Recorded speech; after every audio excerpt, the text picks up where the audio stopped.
네, 많이들 기다리셨습니다. 뉴스의 라이브 시작하겠습니다. 한 주의 시작 월요일입니다. 주말들 잘 보내셨는지요? 자, 3월 18일 월요일 네 분과 함께 하겠습니다. 송영훈 국민의힘 선대위 대변인, 여선웅 전 청와대 선임행정관, 최진영 변호사, 장윤미 민주당 법률위원회 부위원장, 이렇게 네 분과 함께 오늘도 시동을 부렁부렁 걸고 힘차게 출발하겠습니다. 안녕하세요. 반갑습니다. 어서 오십시오. 예. 자, 저희가 준비한 첫 번째 주제는, 잠깐만요. 총선이 이제 23일 남았습니다. 23일. 이제 정말 얼마 남지 않았습니다. 그러다 보니까 주말 사이에도 정치권에서는 많은 일들이 벌어졌습니다. 첫 번째 주제 확인해 보시죠.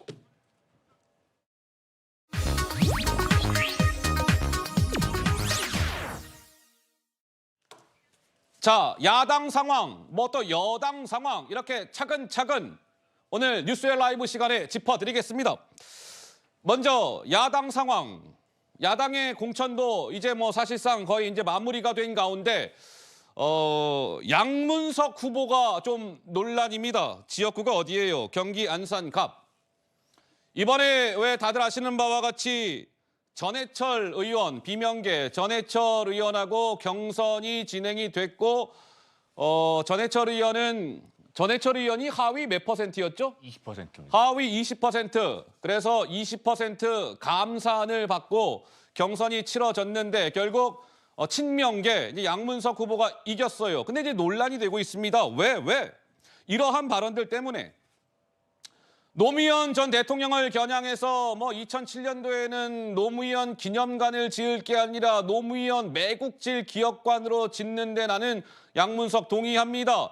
노무현은 유사 불량품, 노무현 씨에 대해서 참으로 역겨워요. 노무현을 찬양하는 일부 기억 상실증 환자들 안타까워요. 이러한 발언들. 아니, 민주당에서 공천을 받아갖고 배지를 달겠다는 분이 노무현 대통령을 겨냥해서 저러한 막말을 한 것은 부적절합니다. 이런 일각의 비판이 나오는 거 아니겠습니까? 그런데 양문석 후보는 지난해 1월 이런 얘기도 했습니다. 이재명 대표도 최근에 왜 이직 발언해갖고 논란을 빚은 바 있는데, 양문석 후보도 지난해 1월에 전쟁 불사 미 X 소리를, 이것은 윤석열 대통령을 겨냥하는 것이고, 심지어 윤석열 대통령 당신을 찍었던 이찍들마저 인질이 되고 볼모가 되어서 전쟁 불사 운운하니 이런 발언을 했습니다. 그래서 이제 논란이 되고 있는 것이고, 이제 양문석 후보를 어찌하오리까, 이제 이런 부분인데, 이 논란의 당사자 양문석 후보는 일단은 후보에서 내려올 생각이 없는 듯합니다. 어제 양문석과 손흥민 선수를 비교하는 듯한 발언을 했습니다. 이렇게요. 들어보시죠. 분노들이 감정 조절 없이 터져 나왔던 부분에 대해서는 진심으로 사죄드리고요. 지난 8년 동안 손흥민 축구가 계속해서 진화하던 것처럼 양문석의 정치도 진화하고 있다는 부분에 대해서 변화할 수 있는 부분에 대한 기대를 국민들에게 보여드리고 싶다.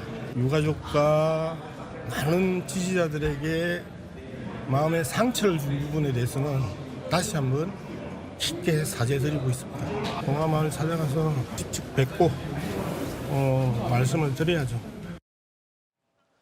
손흥민 선수가 8년 동안 이렇게 발전을 거듭해 온 것처럼 양문석 저도 그러합니다. 과거에 내가 저런 발언을 했지만 그동안 양문석은 손흥민처럼 발전을 거듭해 왔습니다. 이런 취지의 발언입니다.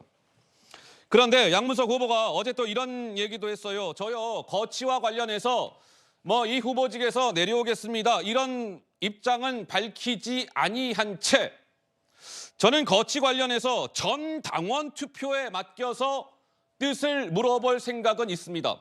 전당원 투표에 붙여서 양문석이 후보직에서 내려오는 게 좋겠습니까? 나쁘겠습니까? 이런 것들을 전당원 투표에 맡기는 것은 오케이.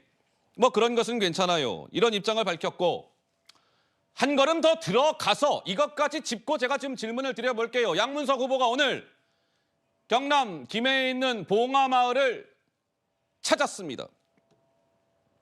어제 양문석 후보가 본인이 직접 이야기를 했어요. 오늘, 그러니까 어제 버전에서 오늘 봉화마을을 찾아서 사죄를 하겠습니다라고 했는데 오늘 오전 8시 53분에 봉화마을에 도착을 했고 노무현 대통령 묘역을 참배했고 9시 3분에 봉화마을을 떠났다. 봉화마을에 머문 시간은 나와 있네요. 약 10분.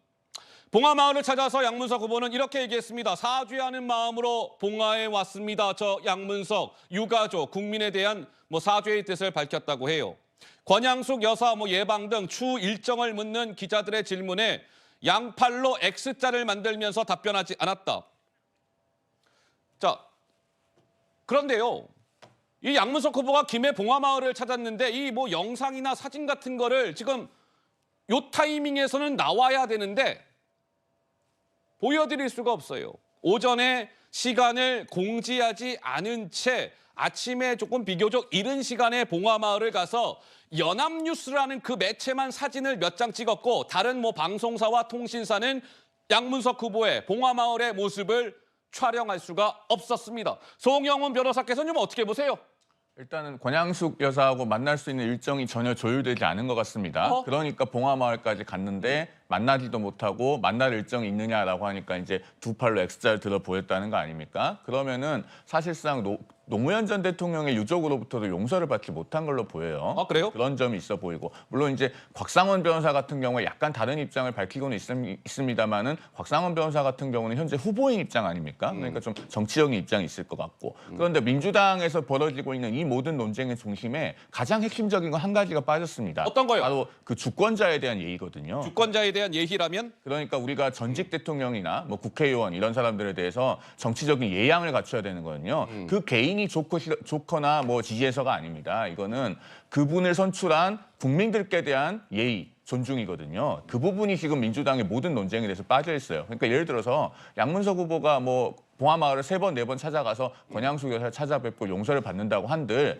사실 진짜 용서를 구하고 용서를 받아야 될 대상은 국민들이거든요. 국민들께서 양문석 후보의 막말이 한두 번이 아니고 계속 누적이 됐습니다. 최근에 와서는 이찍 발언도 있고 또 비명계를 향해서 쓰레기, 바퀴벌레 이런 참 입에 담을 수도 없는 그건을 계속 반복해 왔어요. 그래서 이런 것들에 관해서 과연 국민들의 용서를 받을 수 있는가? 그게 불가능하다고 판단이 되면은 민주당에서는 빨리 정리해야 되지 않는가 그런 생각이 듭니다. 권양숙 여사와 양문석 후보의 일정이 만들어지지 못한 것인지 이것은 아직까지는 명확하게 확인은 되지 않고 있으나 현재까지 알려진 바로는 오늘 양문석 후보가 김해 봉화마을을 찾았을 때 권양숙 여사를 만났다라는 보도는 현재까지 나오고 있다? 나오지 않고 있다. 이제 여기까지가 팩트인 것이고. 자, 최진영 변호사께서 손을 번쩍 드셨는데 무슨 말씀을 주실까요? 노무현 정신에 대한 2차 가해다. 저는 2차 가해? 이렇게 얘기를 하고 싶습니다. 아이쿠야. 실질적으로 우리가 저도 형사 사건을 많이 합니다만 특히 민주당 같은 경우에는 성범죄라든가 형사적인 범죄에 대해서 피해자 중심주의를 굉장히 강조해 왔지 않습니까? 피해자 인권. 이 사건에 있어서의 어떤 명예를 훼손당한 사람은 누구죠? 노무현 전 대통령과 그 일가족 아니겠습니까? 그렇다고 하면은 진정한 어떤 그 사과를 구하겠다라고 하면은 미리 연락을 해서 가도 되겠습니까?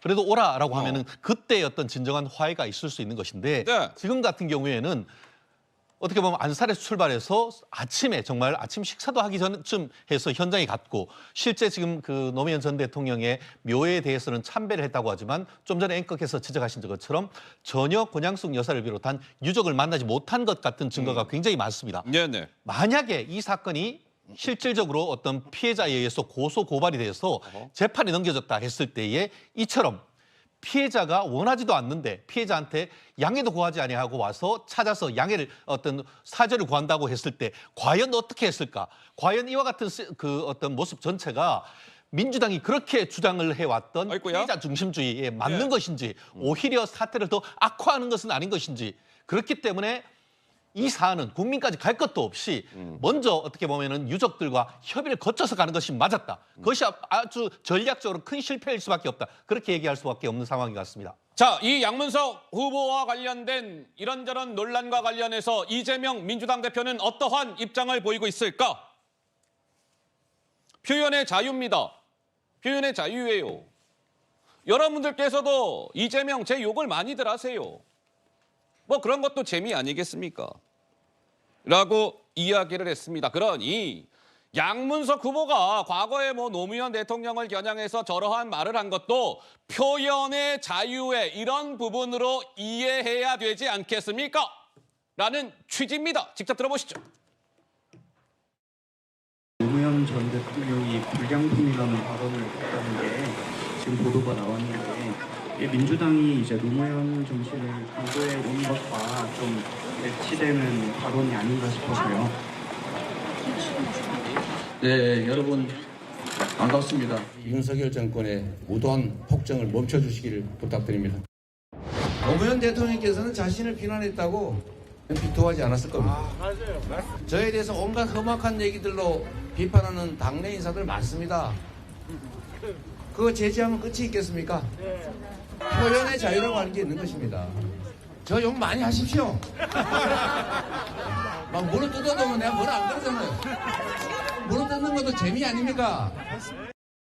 그 문제는 제가 수없이 말씀을 드렸기 때문에 국민들이 합리적으로 판단하실 겁니다. 이제 이러한 입장을 주말 사이에 이재명 대표가 보여왔고 이제 한 주가 시작된 오늘 월요일 조금 전에도 이 대표가 이 양문석 후보에 대한 기자들의 질문을 받았습니다.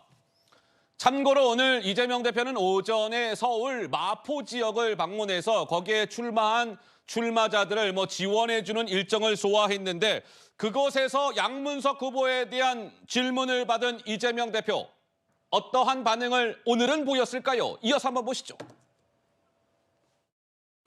양문석 후보 같은 경우에는 이제 양문석 얘기는 그만하시면 좋고. 방통위원 시절에 그 KT로부터 네, 양문석 얘기는 이제 그만하시고 딴 얘기 해주시면 좋겠어요. 네. 그것도 국민의 눈높이라고 생각하시는 겁니다. 자, 다른 질문 부탁드립니다. 네. 양문석 질문을 안 받겠다고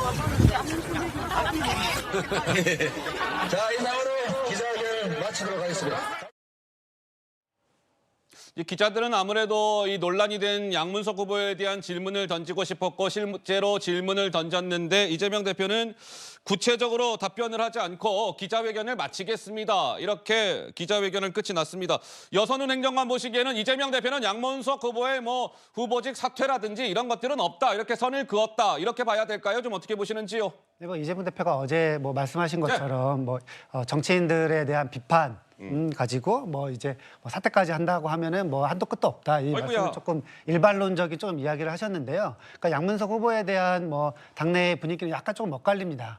그러니까요. 네, 노무현 전 대통령이 또 비극적으로 또 돌아가셨기 때문에 노무현 전 대통령에 대한 약간 이제 조롱 섞인 아니면 또 비하하는 이런 표현을 이제 못 참는 지지자들이 상당히 조금 있는 것 같고요. 그런 측면에서 예전에 이제 청와대 또 친노 친문 이런 분들이 이제 말씀을 좀 많이 언급하시는 것 같고 또 하나는 지금 이재명 대표께서 이야기하신 것처럼 정치인 비판 만약에 예를 들어서 노무현 대통령 대한 막말로 만약에 우리 후보가 사퇴한다고 하면은 국민의힘 후보 중에서 노무현 대통령 아니면 문재인 대통령에 대한 비판 지금 이 양문석 후보보다 더 센 수위로 아마 비판을 더 많이 하셨을 거예요. 그렇게 된다고 하면 국민의힘 후보들도 다 이 막말 논란으로 사퇴를 해야 되느냐. 이런 게 이제 같이 좀 엇갈려 있는 부분이고요. 그리고 이제 양문석 후보 같은 경우에는 조금 더 과감하고 적극적으로 조금 더 사죄 이렇게 이제 겸손한 모습을 보여주셨으면 좋겠다. 예를 들면 양문석 후보가 전당원 투표에서 물러나겠다 했는데 이 표현은 상당히 좀 부적절한 표현이라고 개인적으로 좀 생각을 합니다. 양문석 후보가 나에 대한 거취는요 전당원 투표에 붙여서 물어보겠습니다라고 입장을 밝혔는데 그것은 부적절했다. 왜요? 매우 부적절하죠. 예를 들면은 지금 이제 이번 주 20일, 21일부터 후보 등록을 하는데 그때 되면 후보 사퇴도 못 합니다. 그러면은 지금 전당원 투표해가지고 언제 후보 전까지 논란을 계속 끌어나가겠다는 건데 그럴 사안도 아닌 것 같고요. 그리고 이제 유가족 이야기가 조금 좀 전에 나왔는데 각상원 후보께서 유감이다. 근데 사퇴까지는 아니다. 약간 이런 취지로 말씀을 또 하신 바 있습니다. 어쨌든 이 문제는 양문석 후보께서 더 낮은 자세로 잘 수습하셨으면 좋겠다. 이렇게 말씀드립니다. 자, 이런 상황에서 사실 이제 양문석 후보의 이번 논란은 노무현 전 대통령을 향해서 양문석 후보가 입에 담지 못할 말을 한 거 아닙니까? 이 논란에서 시작된 것 아니겠습니까? 그래서 오늘 이 인물이 김어준 씨 유튜브에 나왔는데 뭐라고 할지가 관심이었습니다. 왜? 노무현 재단 이사장을 직전까지 맡았던 인물이 나왔기 때문이고 그가 무슨 말을 할지 관심을 모았는데 감들 잡히시는지요? 직접 들어보시죠. 한마디로 넌센스라고 저는 보는데 노무현 대통령을 비하하고 조롱하고 비방했던 정치인이 한두 명이 아니에요. 근데 그 사람 누구에 대해서도 국회의원할 자격이 없다라고 말한 적이 없습니다.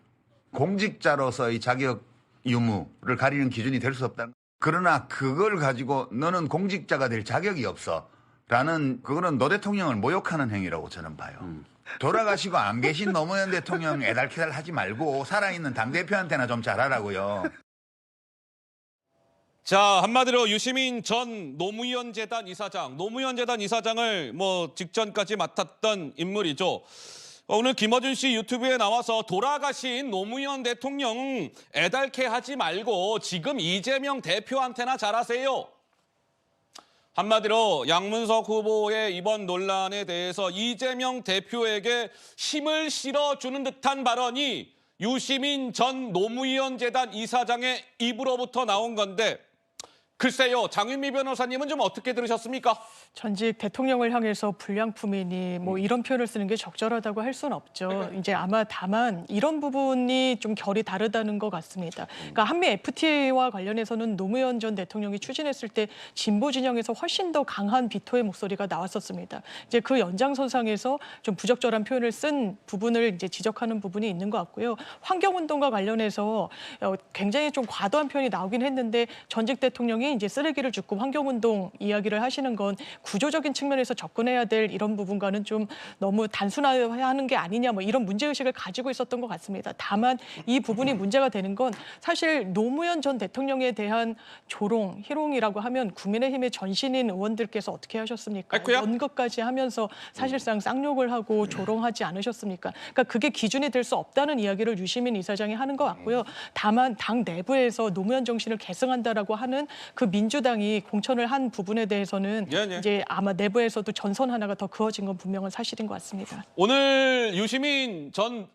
노무현 재단 이사장, 이 노무현 재단 이사장을 맡았던 인물이죠. 유시민 전 이사장은 그가 노무현 대통령의 발언으로 논란을 빚고 있는 양문석 후보에 대한 발언이기 때문에 주목을 받았던 것인데 결론은 유시민 전 이사장은 아니 말이에요. 그 돌아가신 노무현 대통령 애달게 하지 말고요. 지금 살아있는 이재명 대표에게나 좀 잘들 하세요.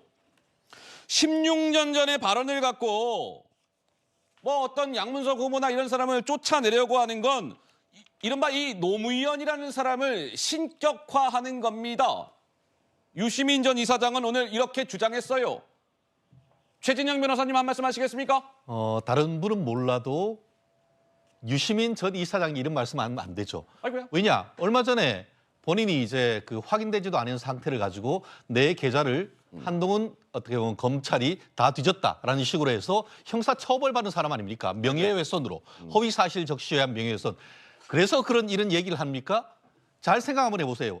지금 장해찬 국민의힘 그 전 후보 같은 경우에 남자는 룸에 가는 거 줄이고 여자는 백 작작 살아 이런 얘기를 했는데 그게 형사적으로 모욕죄나 명예훼손이 처벌됩니까?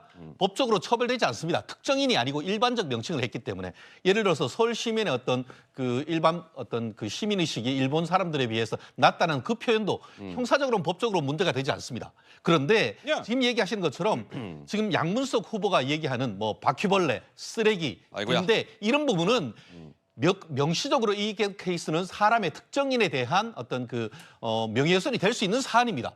그런데 어떻게 명예훼손이 될 수 있는 사안과 명예훼손도 되기 어려운 사안을 똑같이 얘기를 하면서 이 부분에 대해서 문제없다고 얘기를 할 수가 있습니까? 저는 과연 이렇게 얘기하는 것이 노무현 전 대통령의 사모님 그러니까 그 권양숙 여사나 이런 부분에 대한 어떤 양해를 구한 것인지 정말 진짜 민주당이 얘기했던 피해자의 인권 돌아가신 분에 대한 인권 이런 부분을 진짜 생각하고 하시는 것인지 아마 이 부분은 물론 그대로 유지할 수 있습니다. 그랬을 경우에 어떤 민주당에 대한 선거를 통한 후폭풍 그것은 충분히 감수해야 되겠죠. 자, 민주당의 지금 선거를 크게 3명이 이끌고 있습니다. 이재명 대표, 그다음에 김부겸 위원장 플러스 이해찬 위원장까지 3톱 체제다 뭐 이런 얘기 하잖아요. 근데 이 세 사람의 생각이 이 양 후보를 두고 조금 결이 다릅니다. 먼저 김부겸 위원장은 큰 취지는 양문석 후보의 이런저런 지금 논란은 후보직에서 좀 사퇴를 하는 게 맞지 않을까요? 라는 생각을 김부겸 위원장은 하고 있는 듯합니다. 직접 어제와 오늘 이렇게 이야기했습니다. 직접 한번 들어보시죠. 워낙 저한테 화가 어쨌든 간에 상황이 이렇게 됐는데 지금 수습할 수 있는 건 자신밖에 없다. 수습. 그래서 뭐 새로운 게 더 나오면 그거는 누구도 보고 못한다. 어제 양문석 후보한테 결단 촉구하셨던데 지금도 같은 입장이신지. 그렇지 뭐 달라진 게 없잖아.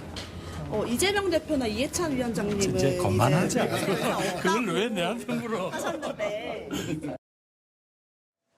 자, 김부겸 위원장은 지금 수습할 수 있는 건 당신밖에 없어. 양 후보 어제 만난 자리에서 그렇게 얘기를 합니다. 뭐 새로운 것도 나오면 이제 당에서 더 이상 우리가 그 보호 못 해줘. 뭐 이런 얘기도 해요. 오늘도 뭐 비슷한 취지로 이야기를 했고. 자, 그런데 이해찬 위원장은 생각이 다릅니다. 그러니까 이해찬 대표와 이재명 대표의 생각이 같은 것 같아요. 이해찬 위원장은 이런 정도 문제 가지고 대표직에 후보직에서 내려오는 건 옳지 않다.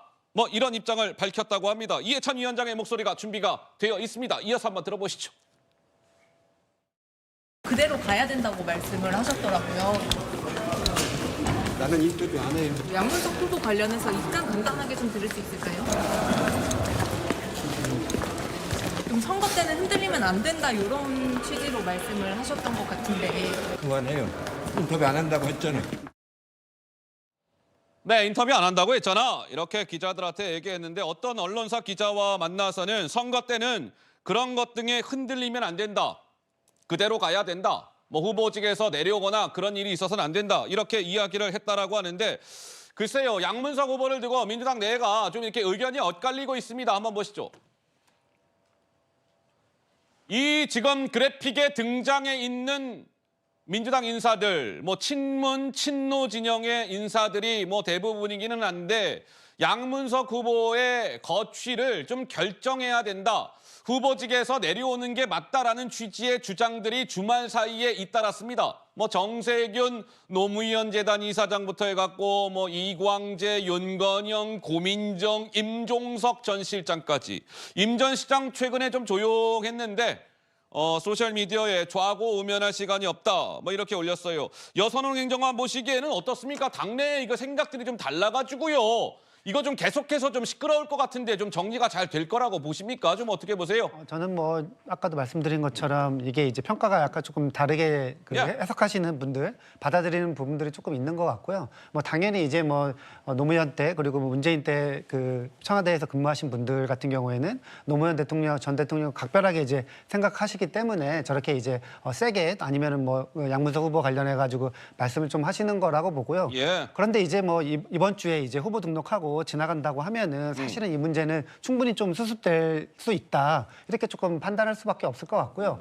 저는 이제 뭐 전제가 어쨌든 양문석 후보께서 오늘 그 뭐 봉화 마을에서 찾아가셨지만 더 약간 낮은 자세로 뭔가 보여준다고 하면은 뭐 국민들 그리고 당내에서 노무현 전 대통령을 각별하고 또 존경하는 분들의 마음이 약간 좀 풀리지 않을까 이렇게 좀 생각을 합니다.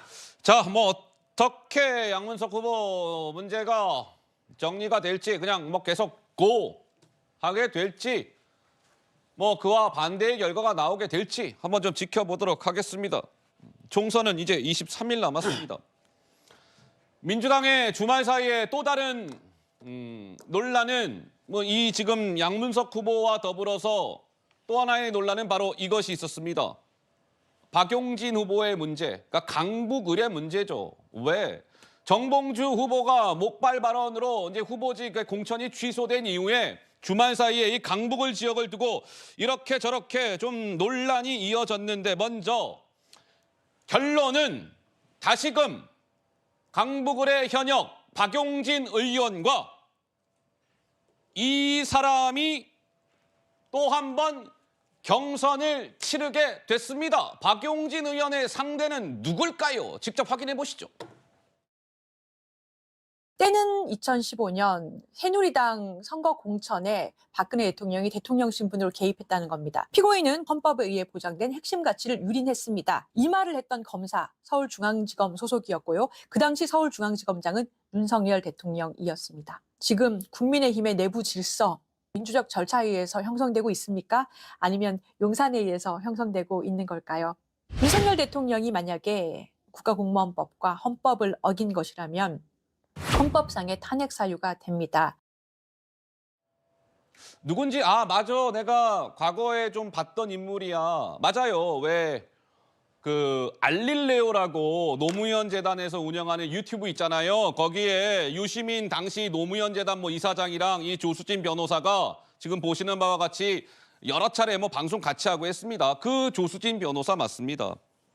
통진당의 이정희 의원의 보좌관 출신, 민변의 사무총장 출신, 플러스 현재는 노무현 재단 이사랍니다. 그런데 이 조수진 변호사와 박용진 의원이 또 한 번 경선을 치르게 됐어요. 박용진 의원은 아니 말이에요. 너무들 하는 거 아닙니까? 이런 주장을 어제 이렇게 했습니다. 이어서 한번 들어보시죠. 들러리를 서라면 들러리를 서고 구색을 맞추라 하시면 장단까지도 맞춰드리겠습니다. 강북구를 지역구가 전략구가 되어야 하는 이유도 들어본 적이 없습니다. 전국의 당원들이 투표권자로 나서야 할 근거도 듣지 못했습니다. 이미 결선까지 짊어지고 간 30% 감산 조치가 다시 적용되어야 한다는 건 무리한 유권 해석입니다. 박용진만을 겨냥한 박용진에게만 적용되는 이런 규칙으로 친명 후보가 이긴다 한들 누가 민주당의 승리를 축복하겠습니까? 박용진 의원은 박용진만을 겨냥한 박용진에게만 적용되는 이런 규칙 공정하지 않아요. 이제 이렇게 목소리를 높였는데 자, 이 강북을 지역이 저 조수진 변호사와 저 박용진 의원이 이제 경선을 또 한 번 하게 됐다 이런 말씀을 드렸는데 이게 지금 논란이 되고 있는 포인트는 이겁니다. 먼저 박용진 의원이 하위 10% 들어가지고 30% 감산이 있었는데 이번에도 저 조수진 변호사랑 양자 경선할 때 똑같이 그거 적용시키겠다는 거예요. 당신은 하위 10%니까 이번에도 그 30% 마이너스 감산 그거 아는 채로 경선해. 박용진 의원은 이거 불공정해요 이런 것이고 또 하나는 이 강북을 지역의 이 경선이 어떻게 진행이 되냐면 전국에 있는 권리당원 70% 그리고 강북을에 거주하는 민주당의 당원들 30% 이렇게 해서 결론을 낸다는 거예요. 그러니까 100% 당원 투표죠. 이 전국 강북을 요것만 나눠지는 거고 100% 당원 투표를 뽑겠다. 그런데 조수진 변호사는 보시는 바와 같이 박용진 의원은 하위 10%에서 마이너스 30인데 조수진 변호사는 플러스 25. 왜? 여성. 거기다가 신인이기 때문에 감산이 아니라 이건 가산점을 받아요. 25%. 그러니 100m 달리기로 치면 박용진 의원은 출발선에서 저 뒤에 55m 뒤에서 출발하게 되는 셈인데 송영훈 변호사님은 좀 어떻게 보세요? 박용진 의원이 저렇게 처한 상황이요. 박용진 의원 한 개인의 문제가 아닙니다. 제가 박용진 의원이 좋아서 옹호를 하거나 지지를 하는 게 아니고요. 지금 박용진 의원이 민주당 내에서 저렇게 핍박을 받고 있는 것은 결국에는 이재명 대표와 지난번 전당대회 때 경선에서 겨뤘다는 거 말고는 다른 합리적인 이유를 찾아보기가 어려워요. 제가 시간이 부족해서 말씀을 못 드리는데 박용진 의원이 그동안에 핍박을 받은 사례가 한 6가지 정도 쭉 있습니다. 여기까지 오는 과정에. 그렇게 해놓고도 지금 64.2%를 얻어야지만 경선에서 승리할 수 있는 상황을 만들어 놓고 그것도 모자라서 강북을도 아니고 전국 권리당원이 70% 선거인단에 들어간다는 거 아닙니까? 그렇게 되기 때문에 이거는 경선 승리 가능성이 사실상 없어요. 그러면은 자 민주당이 지금 이재명 대표 체제로 완전히 사유화가 되어 있는데 그런 이재명 대표의 민주당이 다시 국회 다수당이 되고 그 민주당이 이 국정을 장악했을 때 이재명 대표에게 반대하는 국민, 이재명 대표에게 비판하는 국민들은 결국에는 박용진 의원 같은 저런 처지에 놓이는 겁니다. 그러면은 결국에는 공정과 상식은 완전히 사라진 나라가 될 수밖에 없을 것 같아서 저는 그 말씀을 드리고 싶습니다. 좀 전 그래픽을 다시 한번 좀 화면에 넣어주세요. 자, 보시면 오케이 알았어. 그러면 이 결론이 좀 어떻게 날 것 같은데 이런 건데요. 저 노란색 글자를 한번 봐주세요. 박용진 의원 부분에 그러니까 숫자로 딱 보면 이렇답니다. 64.1%를 박용진 의원이 득표를 해도 안 되는 거예요. 한마디로 64.2% 이상을 박용진 의원이 받아야 경선에서 이길 수 있다 이런 것인데 가능성이 거의 제로에 가깝다. 뭐 이런 얘기가 나옵니다. 왜? 사실상 당원들 투표 100%인데 이 당원은 소위 이재명 대표 강성 지지자들이 주로 포진해 있다. 이런 전망들이 나오고 있는 가운데 당원 투표 100%를 해서 박용진 의원이 64.2%를 득표할 가능성은 거의 희박하다. 따라서 하나마나한 경선이다. 이런 얘기가 나오는데 장유미 변호사님은 좀 어떻게 보세요? 사실 박용진 의원이 어려운 전제에서 출발하는 건 맞다라고 봐야 될 것 같고요. 아마 정치적으로는 그런데 좀 장기적으로 보면 크게 마이너스라는 판단은 안 할 것 같습니다. 그래요? 이를테면 뭔가 이제 좀 외압에 의해서 본인이 어려운 이 상황에서 돌파하는 모습을 국민들이 지켜보고 계시기 때문에 아마 그 부분을 또 염두에 둬서 다시 세 번째 경선 도전 아니겠습니까? 그런 어떤 맥락이 있는 부분이 있다라고 보여지고요. 아마 당에서 또 조수진 변호사를 추천하게 된 건 내부에서 아마 경쟁력 조사를 한 것으로 알고 있습니다. 20여 명이 같이 이 지역이 워낙에 민주당의 좀 양지라고 분류되는 지역이다 보니까 이 부분과 관련해서 좀 경쟁력 조사를 해서 당에선 추리고 이 부분이 만약에 정봉주 전 의원이 경선 과정 중에 뭐 비위가 객관적으로 드러났다면 이제 전략 경선이라는 표현을 쓰진 않았을 것 같아요. 그러니까 전략 공천으로 한 단수 후보 추천이 가능했을 텐데 이제 그런 맥락이 아니다 보니까 당에서는 이런 결정을 내린 것으로 알고 있습니다. 자, 최 변호사님.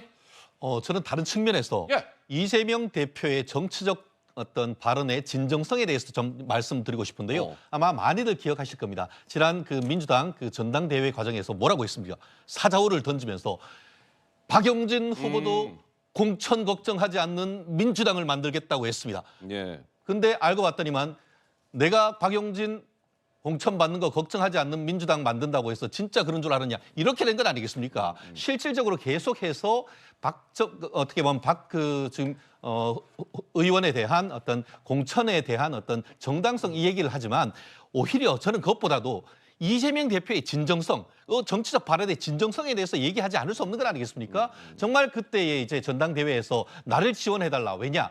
내가 아니고 박용진 의원이 떨어진다 하더라도 박용진 의원이 다음번에 공천 받아서 국회의원 되는데 걱정 없다고 그렇게 약속을 했었습니다. 그런데 그 약속이 남아 이런 풍선껌이 된 건 아니겠습니까? 그렇기 때문에 이 부분에 있어가지고는 계속 어떤 룰 자체뿐만 아니고 이재명 대표의 발언의 진정성이 자꾸 떨어진다는 그 점에 대해서도 저는 꼭 말씀드리고 싶습니다. 최진영 변호사님의 이제 개인 의견 주장을 저렇게 주신 것이고 오늘 뉴스의 라이브 방송 직전에 누군가가 국회에서 기자회견을 가졌습니다. 정확한 시간은 오전 11시 40분이었습니다. 그러니까 뭐 지금 12시 37분이니까 얼마 전이죠. 이 강북을 지역에 뭐 빼놓을 수 없는 인물입니다. 11시 40분 오늘 오전 기자회견을 했던 인물은 바로 이 인물입니다. 직접 한번 확인해 보시죠. 여러분과 함께 행복했습니다.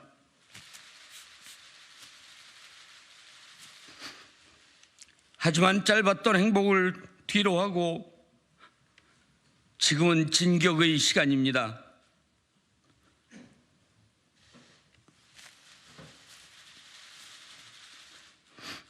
지금 바로 비열한 검찰 독재 정권을 심판하고 자랑스러운 민주당의 승리를 위해 이재명 당대표를 중심으로 힘차게 나갑시다.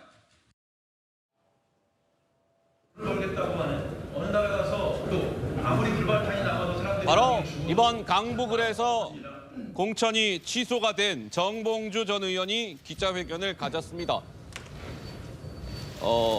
눈물을 보였어요. 지금 보시는 바와 같이 눈물을 조금 중간중간 닦는 모습도 있었고 정봉주 저는 도전을 멈춥니다.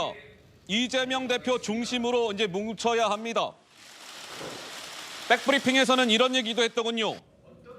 정봉주 내가 하고 싶은 말은 많지만 하면서 박용진 후보가 아니라 조수진 후보의 건투를 기원합니다. 조수진 후보의 건투를 기원합니다. 라는 메시지를 남겼습니다. 여러분과 함께 관심은 정봉주 후보가 야 이거 공천이 이제 취소가 됐는데 혹시 이 강북을 지역에 무소속으로 나오는 거 아니야? 이제 이런 관측이 있었는데 무소속으로 출마하겠다라는 입장은 오늘 현재까지는 나오지 않았습니다. 도전을 멈춘다라고 이야기한 것을 봐서는 무소속 출마는 하지 않겠다. 뭐 이런 입장으로 읽혀지는데요.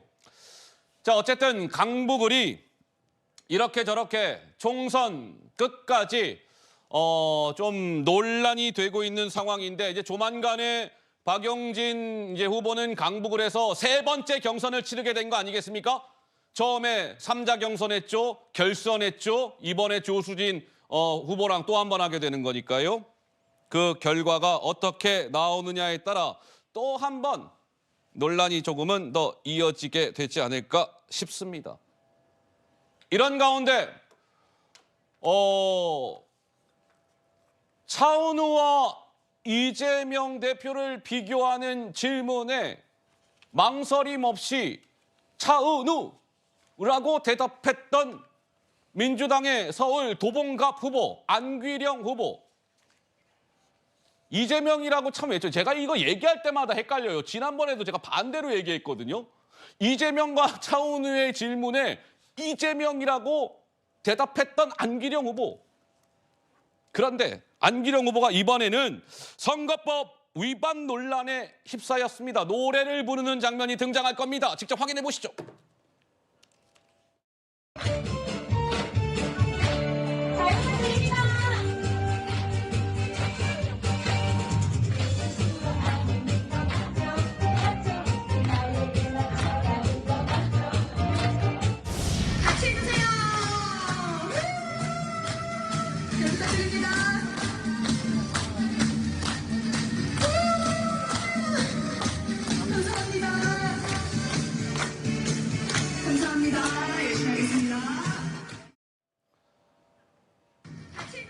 자, 그러니까 이번 이 논란의 포인트는 안귀령 후보가 도봉갑 후보잖아요.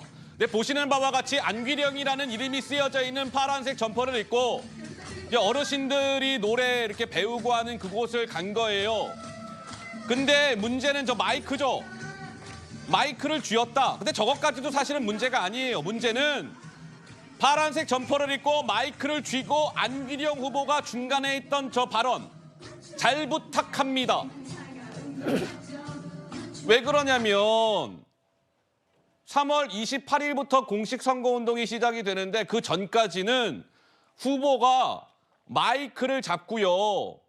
뭐 잘 부탁드립니다. 저에 대한 지지해 주세요. 이런 말을 하면 안 돼요. 그거 선거법에 걸립니다. 근데 안귀령 후보는 아까 그 당돌한 여자 그 노래를 부르면서 어르신들에게 잘 부탁합니다라고 얘기하잖아요. 근데 그것만 봐서는 저거 선거법 위반 아니야 이제 이렇게 되는 건데 안귀령 후보 측은 이렇게 해명을 합니다. 아이고야 그거 잘 부탁합니다는요. 안귀령 저를 잘 부탁합니다 이런 취지가 아니라 안귀령 제가 노래를 잘 못해요. 그러니까 노래 잘 못하더라도 좀 잘 부탁드립니다. 잘 들어주세요. 이런 취지로 이야기한 겁니다. 따라서 선거법 위반이 아니에요. 이렇게 주장을 하고 있는 건데 국민의힘에서는 안귀령 후보님 말장난하지 마세요. 이런 입장이 나왔습니다. 우리 법조인이신 장윤미 변호사는 좀 어떻게 보세요? 선거법 위반 소지. 네, 공직선거법상 선거운동 기간이 되기 전에는 선거운동 방식이 상당히 제한적입니다. 옥내라고 하더라도 마이크를 쥐고 이게 확성장치로 분류가 될 수 있기 때문에요. 본인의 지지를 호소하는 말을 하면 안 되고 그 유사한 사례로 최재형 의원이 또 선거법 위반으로 이제 처벌을 받은 전례가 있기 때문에 이런 부분에 대해서는 상당히 신중했어야 된다라는 생각이 들고요. 본인은 노래를 잘 부탁한다라는 해명을 내놓고 있는 것으로 보이지만 맥락상 노래를 부탁한다라기보다는 후보 자신에 대한 지지 성격으로 해석될 여지가 열려 있기 때문에 이 부분에 대한 방어가 잘 필요해 보입니다. 사실 필드에서 뛰는 분들 같은 경우에 특히 안귀령 후보 같은 경우에는 아나운서를 했지 법조인으로서 어떤 선거법에 대한 깊은 이해가 없었던 것 같은데요. 저럴 케이스 같은 경우에는 지금 적어도 실무적으로 어떻게 해야 하냐면은 입고 있는 옷을 벗습니다. 외투를 벗고 그래서 일반 평상복을 입은 다음에 양해를 구하고 노래만 부릅니다. 노래 부를 때도 노래 개사를 해서 자기들에게 지지를 호소하면은 그 자체로서도 이게 그 공직선거법 위반이 될 수가 있습니다. 그렇기 때문에 저 사안 같은 경우에는 기존에 있었던 그 지금 언론에서 얘기하고 있는 종로에 있는 그 최재형 그 전 감사원장이 그 의원이 50만 원 받았던 것도 저와 같이 마이크를 들었기 때문에 그런 것 같은데요. 특히 지금 보면은 뭐 본인들은 여성이기 때문에 옷을 벗기가 어려웠다고 하지만 그런 변명이 과연 국민들의 눈높이, 특히 이제 어떤 기존 판례에 부합하는지는 상당히 의문입니다. 전체적으로 봤을 때에 한 번이 아니고 수회에 걸쳐서 다른 장소에서도 저와 같은 모습을 보이는 듯하기 때문에 과연 이 부분이 이 부분은 그 선관위에서 조사하는 건 거의 명백합니다. 그리고 기존의 사안에 비추어 봤을 때도 옷을 그러니까 겉옷을 벗고 이름이 적힌 것을 벗어야 되고 그런 다음에 노래만 불러야 되는데 그런 점에 비춰 봤을 때는 아마 기존의 판례에 비춰 봤을 때는 적어도 벌금형이 나올 가능성 상당히 높지 않을까 저는 예측해 봅니다. 알겠습니다. 어쨌든 안기령 후보 쪽에서는 뭐 나를 잘 봐주세요가 아니라 제 노래를 못하니까 좀 잘 봐주세요 이런 취지로 이야기했다 이렇게 주장하고 있다는 점까지 말씀을 드리고 또 형평성 차원에서 이 서울 도봉갑에는 참고로 국민의힘에서는 누구? 김재섭 후보가 뛰고 있습니다. 자, 저희가 준비한 두 번째 주제로 넘어가겠습니다. 확인해 보시죠.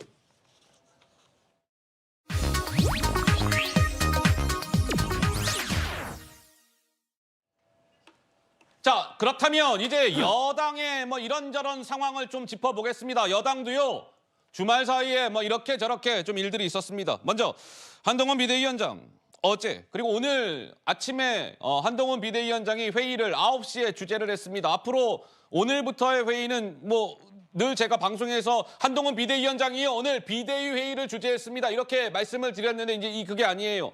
한동훈 비대위원장이 이제 선대위 회의를 주재하게 되는 것이죠. 오늘부터는. 자, 어제와 오늘 발언이 차례대로 등장할 겁니다. 이렇게요. 들어보시죠. 이재명의 민주당, 조국, 통진당의 후예들이 뭉친 후진 세력들의 탄핵 본색이 드러난 것이고 진짜 목표가 드러난 겁니다. 이런 범죄 세력의 연대가 다음 국회까지 장악해서 난장판을 펼치는 것을 반드시 막아야 합니다. 지난 4년간 거대 민주당이 범죄 방탄 등으로 변질되면서 국민의 삶에 의미 있는 변화를 이끌어내지 못했을 뿐만 아니라 이번 총선은 범죄자 방탄을 위한 것도 아니고 범죄자를 위한 사당화를 위한 건 더더욱 아닙니다.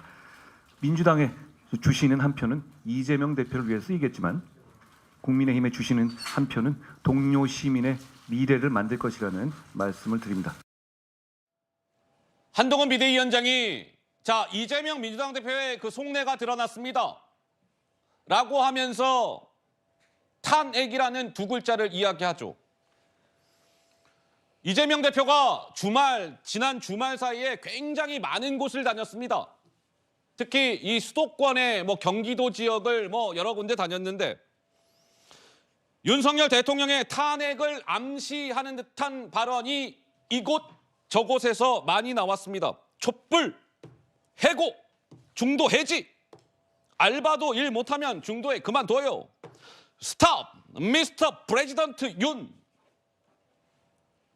거시기 해불자, 뭐 이런 단어들 직접 한번 들어보시죠. 이 권력과 예산을 허투루에 함부로 쓰면은 주인된 입장에서 문책하고 혼내고 그래도 말 안 들으면은 내쫓아야 하지 않습니까? 지난 박근혜 정권 역시도 촛불을 하나를 들고 끌어내리지 않았습니까? 세계사에 없는 무혈혁명입니다. 더 이상 쓸 수 없는 사람들이라면 이제 해고해야 되지 않겠습니까? 도저히 못 견디겠으면 중도 해지해야죠. 야단 쳐서 안 되면 회초리를 들고 회초리를 들어도 안 되면 해고해야 합니다. 하다못해 알바를 써도 열심히 일하지 않으면 중도에 그만둘 수밖에 없지 않습니까? 무도한 정권 심판할 준비 되셨습니까? 스탑 미스터 프레지던트 윤. 윤석열 정권은 국민을 정말로 거시기로 보고 있습니다. 네, 뭐 거시기로 보고 있습니다. 거시기 해불자, 스탑 미스터 프레지던트 윤, 해고, 뭐 중도 해지 뭐 이런 단어들이 등장을 했는데 여선웅 행정관님 어떻습니까? 탄핵을 암시하는 듯한 발언이 여러 군데에서 나왔어요.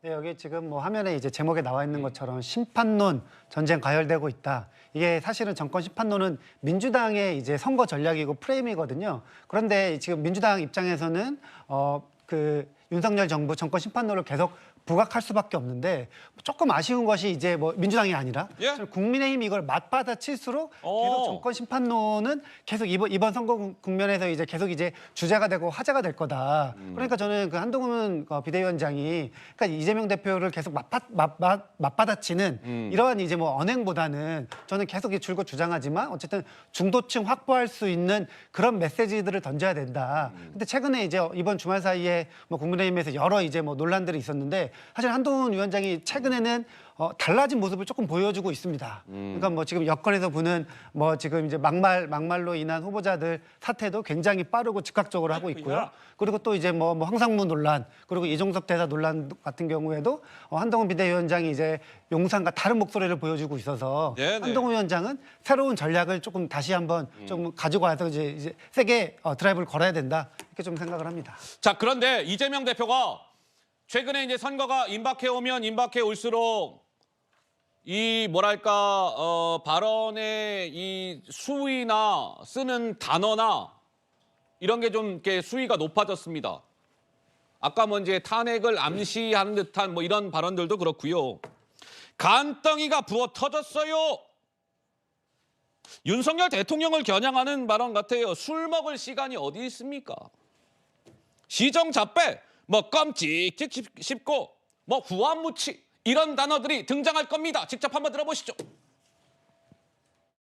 간땡이 부어 터진 국민을 능멸하는 폭력적인 폐륜 정권에게 확실하게 보여줘야 합니다.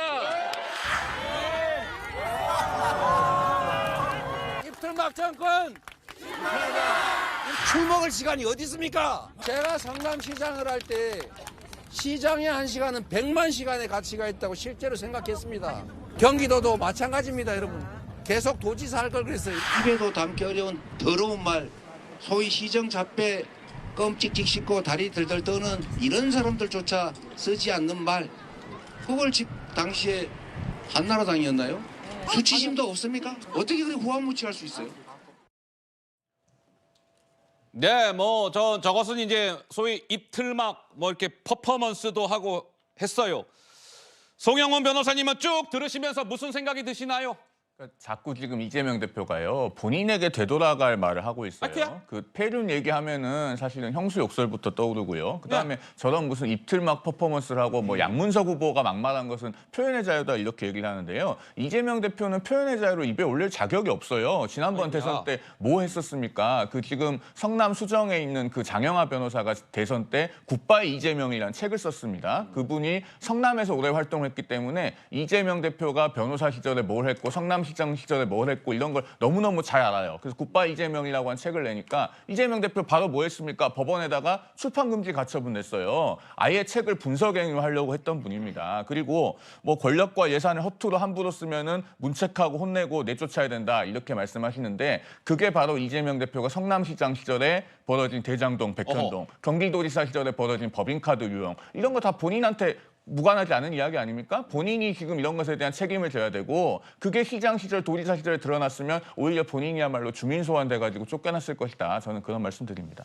자, 이재명 대표 글쎄요, 이제 표현이 좀 거칠어지고 있습니다. 그만큼 이제 선거가 다가오고 있다. 뭐 이제 이런 얘기일 텐데 주말 사이에 야당도 그렇고 여당에서도 주말 사이에 좀 일들이 있었습니다. 이런 말씀을 드렸습니다.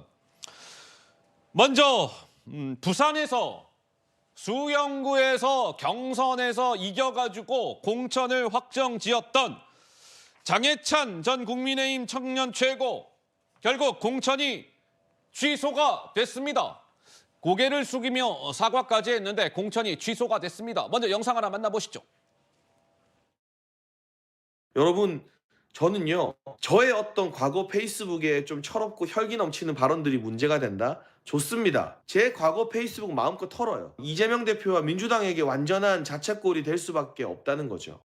아주 오래전 어린 시절의 일이니 그런 변명을 드리기에도 참으로 부끄럽고 국민 여러분들 앞에 서기에 죄송스럽습니다. 저의 12년 전 SNS 글들로 인해 마음에 상처를 입고 걱정을 하게 되신 국민 여러분께 다시 한번 진심으로 사과드린다는 말씀을 드립니다.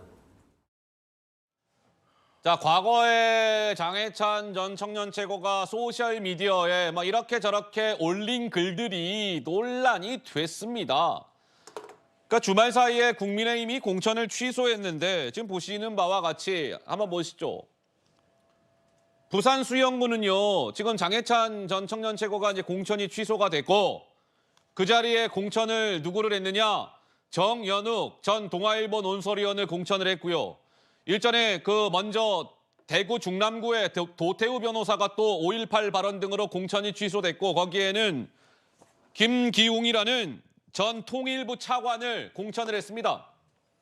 그래서 국민의힘은 이제 저렇게 되면서 254개 지역구 공천이 피니쉬 이제 마무리가 됐어요. 자, 그런데 보시는 바와 같이 이렇습니다.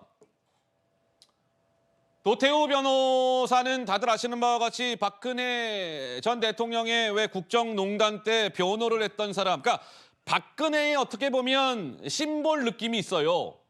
근데 공천 취소. 장해찬 전 청년 최고는 누굽니까? 지금의 대통령, 윤석열 대통령의 1호 청년 참모 아니겠어요?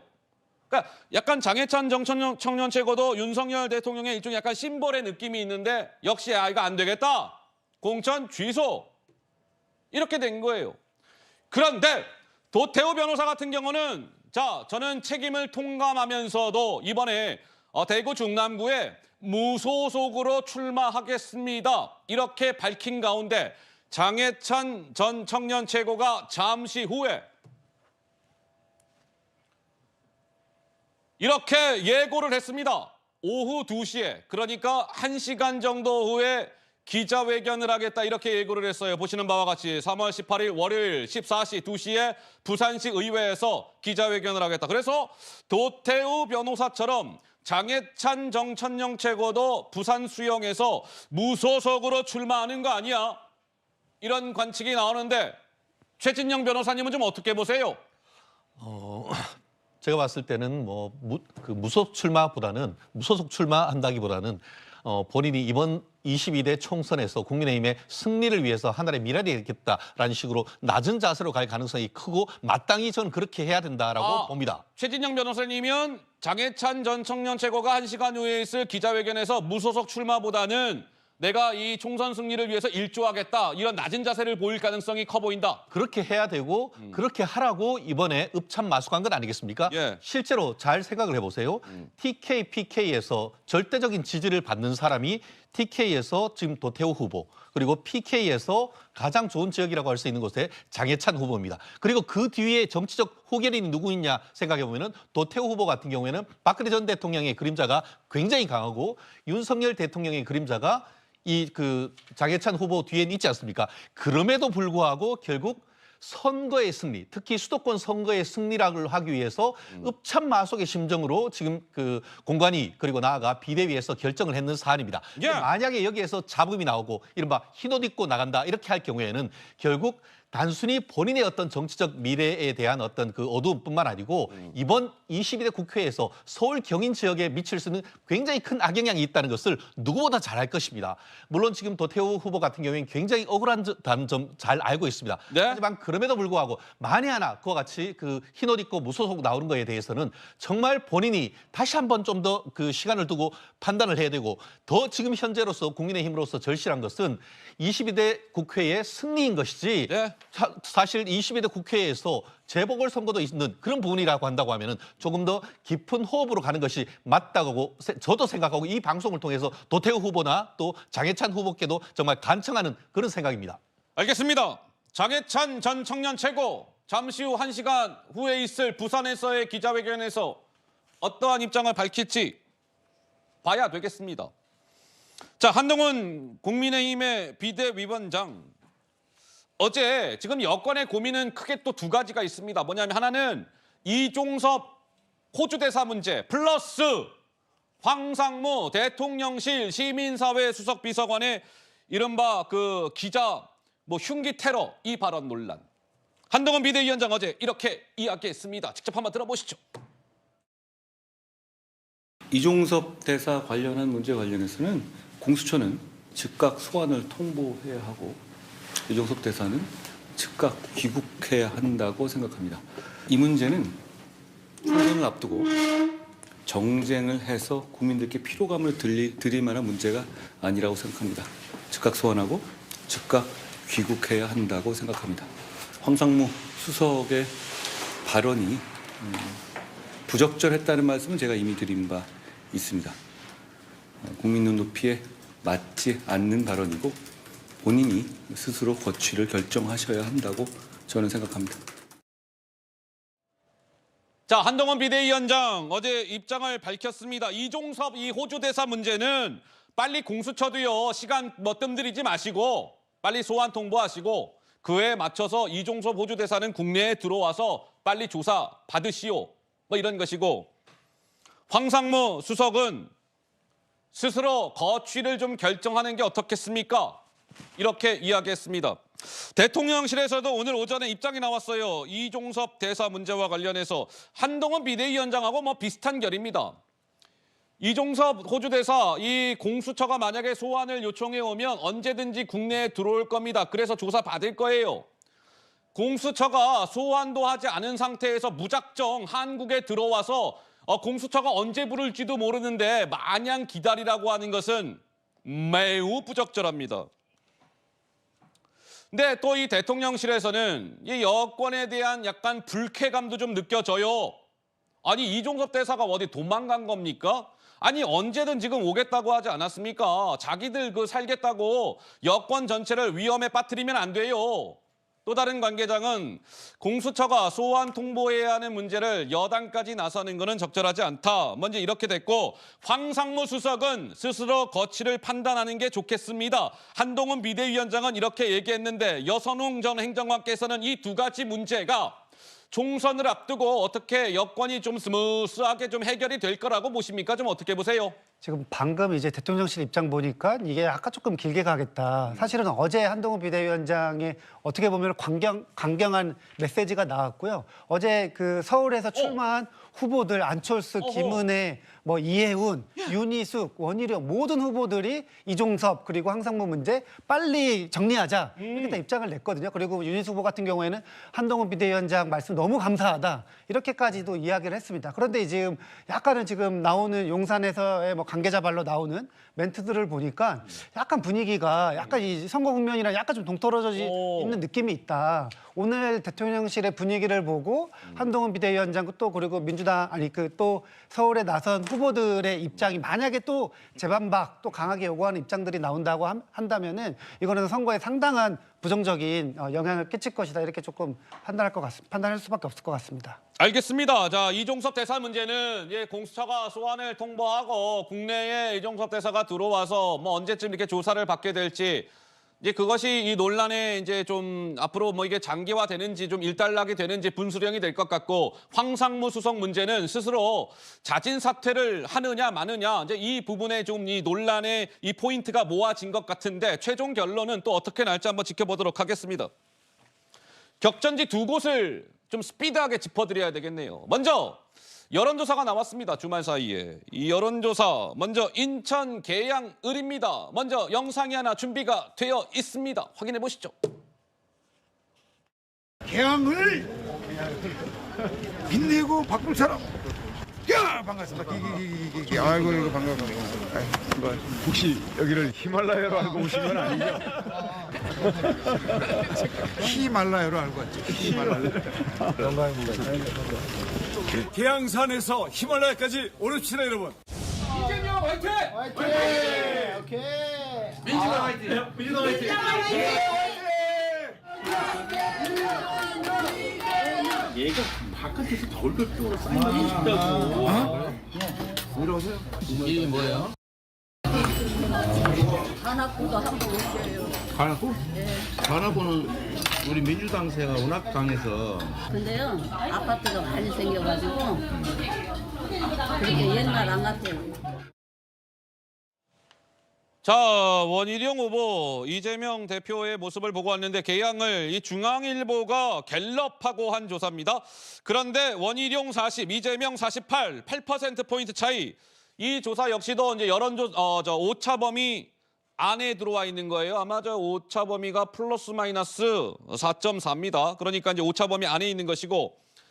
자, 그런데 왜 오차 범위 안에 있는 조사는 여러 군데에서 나왔잖아요. 근데 이번 이 조사의 포인트는 오차 범위 이내에 있다 이런 것도 있지만 여성들이 뭔가 이게 지금 개항을 해 승부를 가르게 되는 것 아니냐 이런 건데 무슨 얘기냐면 왼쪽 오른쪽을 나눠보셔야 돼요. 남성 응답자를 보면 자, 원희룡 44, 이재명 43 뭐 비슷하게 나왔어요.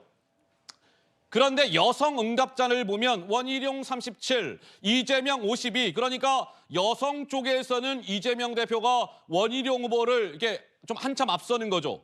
맞죠? 15%포인트 이상 여성 부분에서는 원희룡 후보를 이재명 대표가 앞서고 있는 건데 그래서 따라서 이 개항을은 여성들의 표가 어디로 향하는지에 따라서 승패가 결정될 것이다. 이런 관측이 조심스레 나오는데 우리 송영훈 변호사는 이 개항을의 여론조사 흐름을 어떻게 읽고 계십니까? 일단 남성 응답자에서 원희룡 후보가 오차 범위 내이기는 하지만 근소하게 앞서는 걸로 나오는 게 눈에 들어오는데요. 왜 그러냐면요. 이 지역은 이재명 대표가 지난번 보궐선거 때 55.2% 득표를 했던 곳입니다. 그러면 사실 성별에 따라서 큰 편차가 나지는 않았을 거거든요. 그런데 남성 응답자 중에서는 이미 원희룡 후보가 거의 동등한 수준으로 지금 따라잡은 그런 결과가 나오고 있다. 그러니까 이것 자체가 상당히 놀라운 결과라고 보이고요. 다만 여성 응답자에서 이재명 후보가 저렇게 많이 앞서고 있는 것은 사실 좀 뜻밖이긴 합니다. 왜냐하면은 그 이재명 대표의 그 유명한 형수 욕설이야말로 대한민국 모든 정치인을 통틀어서 가장 강력한 여성 혐오입니다. 한 번만 들어보면 도저히 지지할 수가 없거든요. 그런데도 저렇게 높은 지지가 나오는 것은 어떻게 보면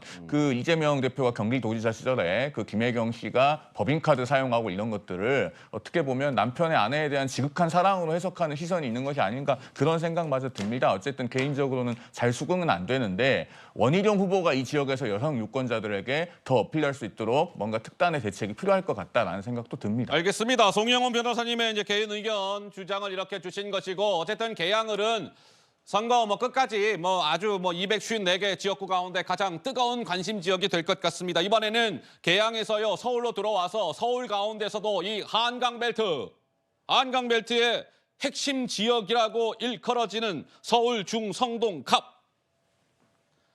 야, 근데요. 한마디로 이 중성동갑은 지금 국민의힘의 후보는 윤희숙, 민주당의 후보는 전현희 전 국민권익위원장인데 역대급 박빙이다.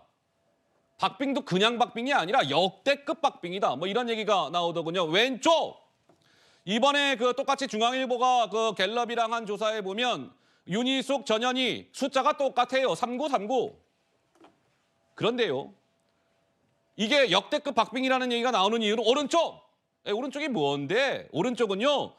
이번 조사를 한 사람들 중에서도 왜 소위 적극 투표층 있잖아요. 저는요 이번에 4월 10일 날 수요일 날 나가갖고 반드시 투표할 겁니다. 라고 밝힌 사람들만 놓고 봐도 이렇다는 거예요. 44, 43. 왼쪽 전체도 3939 똑같고 적극 투표층도 44, 43 거의 똑같고 그래서 한강벨트의 핵심 지역 서울 중성동갑이 역대급 박빙 승부가 이어지고 있고 앞으로도 그렇게 될 것 같다. 이런 관측이 나왔습니다. 자, 1시 8분이 조금 넘었네요. 자, 이어서 여러분들에게 날씨를 전해드려야 할 시간이 왔습니다. 오늘의 날씨는 문단영 캐스터가 준비하고 있습니다. 만나보시죠. 오늘 아침 꽃샘추위라는 달갑지 않은 손님이 찾아왔습니다. 대신 찬 공기에 먼지는 물러갔는데요. 앞으로 덕분에 공기질은 무난하겠고 하늘은 가끔 구름만 많겠습니다. 오늘 서울의 아침 기온이 1.4도를 보이며 어제보다 추웠는데요. 앞으로 한 주간 오늘과 비슷한 기온을 보이며 일교차가 크게 벌어집니다. 막바지 꽃샘추위에 건강관리 잘 해주셔야겠습니다. 한편 동쪽 지역은 대기가 매우 건조합니다. 그 밖의 지역도 건조하겠는데요. 바람도 약간 강하게 불어서 화재 위험성이 높겠습니다. 오늘 한낮에는 어제와 비슷하겠는데요. 서울 13도, 대전과 전주 15도가 예상됩니다. 내일부터 모레까지 전국에 비와 눈이 내립니다. 이번 강수에 건조함은 다소 해소되겠고요. 강원 산간에는 또다시 폭설이 예상됩니다. 현재 바다에는 풍랑특보가 내려져 있는 곳이 많은데요. 내일 대부분 해상에서는 높은 물결이 일겠고 천둥, 번개가 치는 곳도 있겠습니다. 해상 안전사고에 유의하시기 바랍니다. 지금까지 서울 청계천에서 채널A 뉴스 문단영입니다. 네, 오늘 순서는 여기까지입니다. 점심 식사들 맛있게 하셨는지요? 저는 내일도 여러분들의 점심시간을 책임지기 위해서 열심히 준비해서 달려오도록 하겠습니다. 내일 뵙겠습니다. 감사합니다.